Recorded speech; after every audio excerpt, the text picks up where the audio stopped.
jako akawuwo.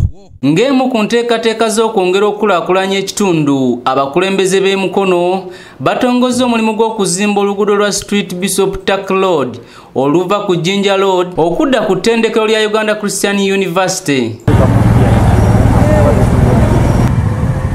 Tugenda kukola okuva wano ku Petro City okutuuka Cathedral Road ate n'okugenda ku UCU. Meya w'ekibuga kino George Fred Kajimu asinzidde mu kutongoza oluguudo luno n'awanjagira gavumenti eya wakati okwongera ku nsimbi za gavumenti ez'ebitundu naddala ebibuga ebiri ku ddala lya municipality. Road fund okutwongera ssente tusobole okuba nti ekkubo lino wakiri lituuka ebugujju eyongere okutunuulira ekibuga kyaffe kubanga ekibuga kyaffe abantu beeyongedde nnyo nga kakati tukumukkiriza kumpi emitwalo 50. Kajimu asinzidde wano n'asiima gavumenti okuyita mu National Road Fund okudduukirira mukono n'ensimbi eziweereddwayo okuzimba street egenda okusooka mu kibuga kino. Street esoose mu mukono municipality era tugenda kugikola bulungi nnyo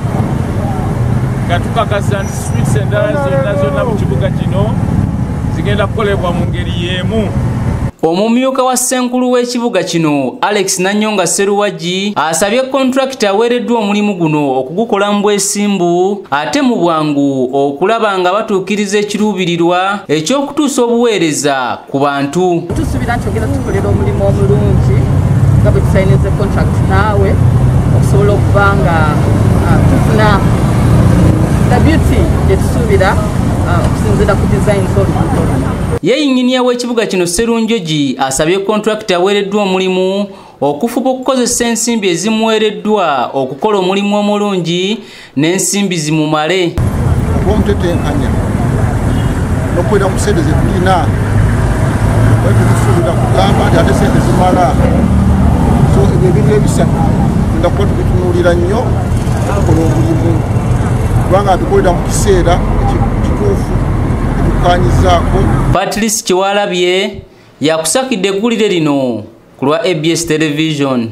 Nogera kola ne branches eziva ku kkubo lino lye tuliko.